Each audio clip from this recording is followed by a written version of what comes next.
गर्मियों की छुट्टियों का एक अलग ही मजा होता है। स्कूल बंद होता है और मस्ती करने का फुल टाइम मिलता है। ये कहानी भी ऐसी ही एक समर वेकेशन की है। 1998 की बात है। 16 साल की निशा और उसका 13 साल का छोटा भाई अमन उस साल की समर वेकेशन के लिए बहुत एक्साइटेड थे, क्योंकि वो करीब 10 साल बाद अपने नाना नानी से मिलने जा रहे थे। उनके नाना नानी शिमला हिल स्टेशन के पास एक छोटे से गांव में रहते थे। एक पुराना सा खेत वाला फार्म हाउस, जहां कभी भी लाइट चली जाती थी। पर अमन और निशा बहुत एक्साइटेड थे। ये पहली बार था जब वो अपने पेरेंट्स के बिना ट्रैवल कर रहे थे। एक लंबा सफर तय करके उनकी ट्रेन शिमला में रुकी। स्टेशन पर सिर्फ वो दोनों ही उतरे। उतरते ही उन्होंने अपने नाना नानी को देखा और बैग्स उठाकर उनकी तरफ दौड़ पड़े। नाना नानी बिल्कुल वैसे ही लग रहे थे जैसे उनकी यादों में थे, बस अब थोड़े कमजोर हो गए थे। उस समय तेज धूप पड़ रही थी और काफी गर्मी थी, लेकिन उसके बावजूद उनके नाना नानी ने शॉल ओढ़े हुए थे। उनकी आंखों में एक अजीब सा खालीपन था। चेहरे पर मुस्कुराहट तो थी, लेकिन बहुत ही नकली सी। लेकिन अमन और निशा का ध्यान इन चीजों पर गया ही नहीं। वो तो अपने नाना नानी से मिलकर बहुत खुश थे। पूरी कार राइड में दोनों अपने ट्रेन के सफर की स्टोरी सुनाते रहे। नाना नानी ज्यादा कुछ नहीं बोले, सिर्फ हाँ में हाँ मिलाते रहे और बार बार गाड़ी के रियर व्यू मिरर से उन्हें देखते रहे। शिमला से करीब 1 घंटा कार ड्राइव करके वो लोग घर पहुंच गए। उनके नाना नानी का एक बड़ा सा फार्म हाउस था, पर काफी पुराना हो चुका था। पीली दीवारें और चारों तरफ जंगली घास। ऐसा लग रहा था कि जैसे उस घर को कोई मेंटेन ही नहीं करता है। दूर दूर तक कोई और घर नहीं था। रात हो चुकी थी तो आसपास कुछ दिखाई भी नहीं दे रहा था। घर के बाहर वरांडा में एक पुरानी रॉकिंग चेयर थी, जो बिना हवा के भी हल्की हल्की हिल रही थी। अमन ने मजाक में बोला कि ऐसी ही जगह पर हॉरर मूवीज शूट होती हैं, और दोनों भाई बहन हंस पड़े। घर के अंदर सब कुछ पुराना था। ब्लैक एंड व्हाइट फोटोज, लकड़ी का फर्नीचर और एक अजीब सी स्मेल, जैसे कुछ सड़ रहा हो।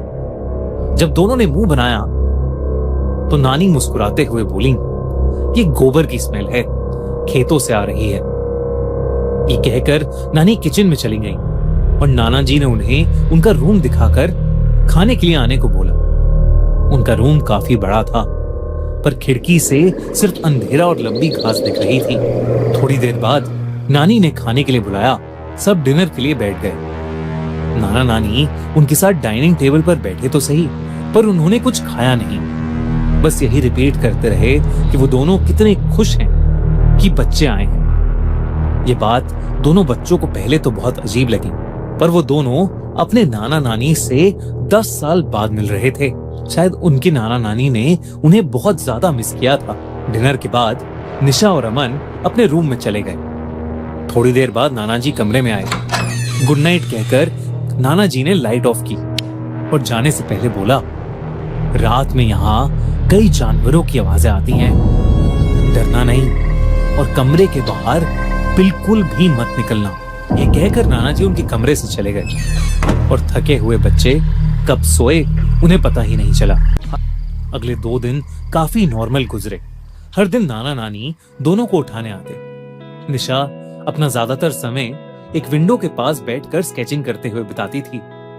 उस विंडो से सिर्फ पेड़ दिखते थे, सारे के सारे एकदम एक जैसे।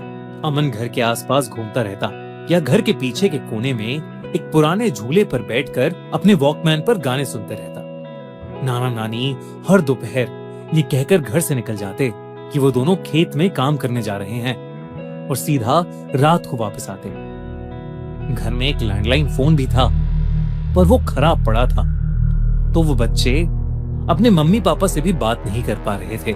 कुछ छोटी छोटी चीजें भी थीं जो थोड़ी अजीब थीं, जैसे नाना नानी कभी भी उनके साथ कुछ खाते नहीं थे। हर बार कोई ना कोई बहाना करके दोनों डाइनिंग टेबल पर बस बैठे रहते। एक बार अमन ने देखा कि किचन में फ्रिज खुला हुआ था और अंदर सिर्फ एक पतीला था, जिसमें कोई लाल गाढ़ा सा लिक्विड था। जब उसने पूछा तो नानी ने सिर्फ इतना कहा कि वो एक पुरानी फैमिली रेसिपी है और वो जोर जोर से हंसने लगी। अक्सर नानी बेवजह जोर जोर से हंसना शुरू कर देती थी और नाना जी कई घंटों तक एक ही जगह बैठकर सामने किसी चीज को घूरते रहते। दोनों भाई बहन को लगा कि ये सब बुढ़ापे की निशानी है। उस रात निशा की आंख किसी आवाज से खुली।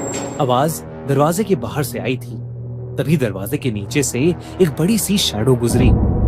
सिर्फ एक सेकंड के लिए नाना जी की वार्निंग भूलकर निशा दरवाजे के पास दबे पांव गई और उसने धीरे से दरवाजा खोला। वो अजीब सी बदबू अब और तेज हो गई थी। सामने अंधेरा था पर किसी के गुर्राने की आवाज आ रही थी। वो कोई जानवर नहीं लग रहा था, वो कुछ और ही था। इससे पहले कि निशा उसके पास जाकर कुछ समझ पाती, अचानक से किसी ने उसके कंधे पर हाथ रखा और उसकी चीख निकल गई। उसके पीछे उसकी नानी थी। उनके चेहरे पर अब भी वही अजीब सी नकली स्माइल थी और उनका चेहरा अजीब सा सफेद पड़ चुका था। उन्होंने निशा को सोने को कहा। घबराई हुई निशा चुपचाप अपने कमरे में वापस आ गई, लेकिन वो डर के मारे सो ही नहीं पा रही थी। निशा को अब उस जगह से एक घबराहट होने लगी थी। अगली सुबह नाना नानी उसके कमरे में आए। दोनों का चेहरा बिल्कुल नॉर्मल था। रोज की तरह वो बोले, नाश्ता किचन में है और वो खेत में काम करने जा रहे हैं। जैसे ही निशा को मेन डोर बंद होने की आवाज आई, उसने राहत की सांस ली। उस दोपहर अमन बाहर झूले पर बैठकर अपना हॉलिडे होमवर्क कर रहा था जब उसे घर के अंदर से कुछ बच्चों के खेलने की आवाज आई। उसने पीछे वाली खिड़की से झांका तो उसे एक परछाई दिखी, मानो किसी छोटे से लड़के की हो। अमन को लगा कि शायद घर पर मेहमान आए हैं, पर जब वो घर के अंदर गया तो वहां निशा के अलावा कोई नहीं था।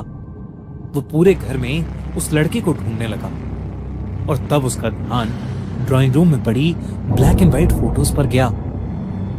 बीच में उनके नाना नानी की एक बड़ी सी फोटो थी और उनकी आंखों से खून बह रहा था। ये देखकर अमन डर गया। उसने फौरन निशा को बुलाकर वो फोटोज दिखाई, लेकिन तब वो फोटोज एकदम नॉर्मल थी। निशा ने भी अमन को अपने साथ हुआ कल रात का किस्सा बताया। दोनों बच्चों के हाथ पैर ठंडे पड़ चुके थे। आखिर चल क्या रहा था उस घर में? घर में टोटल 3 कमरे थे। उनके नाना नानी का रूम फर्स्ट फ्लोर पर था और वो हमेशा ही बंद रहता था। ऐसा लग रहा था कि जैसे वो गंदी सी बदबू उन्हीं के कमरे से आ रही है। उन दोनों ने किसी तरह चाबियों के गुच्छे से चाबी ढूंढकर वो कमरा खोला। दरवाजा खोलते ही उन्हें एक बहुत ही गंदी स्मेल आई। अंदर बेड पर 2 सड़ती हुई बॉडीज पड़ी थी। दोनों अपना मुंह ढककर थोड़ा और पास गए तो निशा ने देखा कि एक बॉडी के गले में वही लॉकेट था जो नानी पहना करती थी। निशा के पैरों तले जमीन खिसक गई। वो समझ गई कि ये लाशें उनके नाना नानी की हैं। पर अगर ये लाशें उनके नाना नानी की हैं, तो वो कौन है जिनके साथ वो रह रहे हैं? दोस्तों, ये था इस कहानी का पार्ट 1। इसका पार्ट 2 देखने के लिए सब्सक्राइब करो हमारा चैनल।